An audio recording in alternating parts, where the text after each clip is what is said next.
All right, let's dive right in. You know, in the NBA playoffs, some games are nail-biters, and some are just statements. Today, we're going to break down one of those statement games, a total clinic that put one team firmly in the driver's seat of their series. And let's just get straight to the bottom line.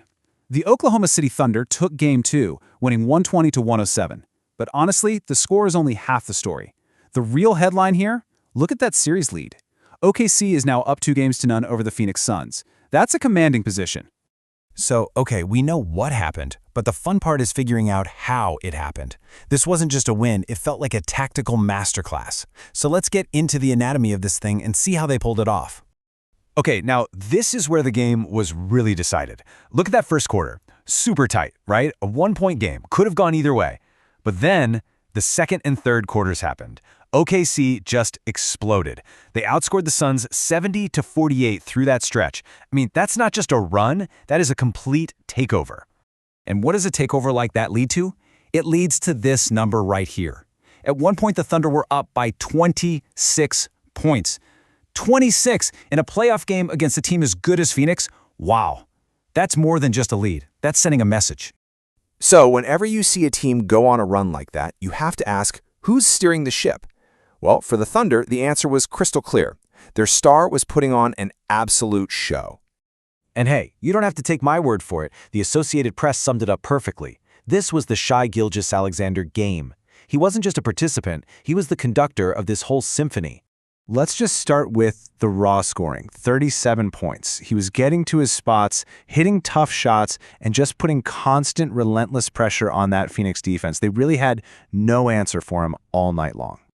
But here's the thing that takes it from a great scoring night to a true masterclass performance. It wasn't just the points.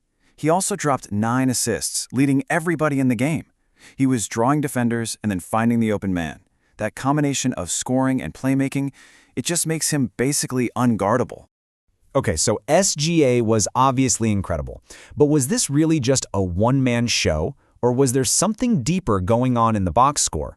Let's dig into the numbers a little bit and see what story they tell. Now this is where it gets really interesting. You'd think with a 13-point win, one team must have shot the lights out, right? But look at this. The shooting percentages are almost identical. Field goals, three-pointers, free throws, it's practically a wash. So if both teams were making their shots at the same rate, where did OKC get its edge? Well, it turns out the secret wasn't about the shots that went in. The entire game hinged on the possessions that never even happened, the ones that were lost before a shot ever went up. And there it is. That's the number that tells the whole story.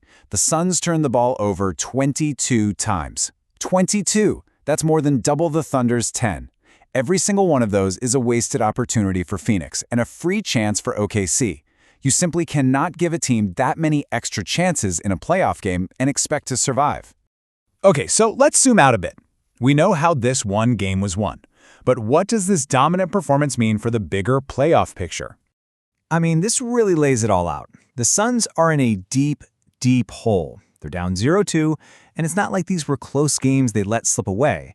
These were decisive, double-digit wins for OKC.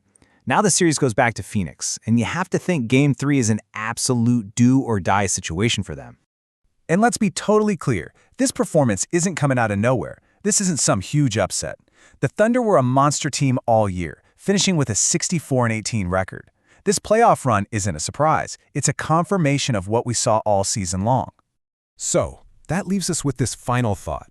By not just beating Phoenix, but by beating them this convincingly twice in a row, did the Thunder just do more than take a 2-0 series lead?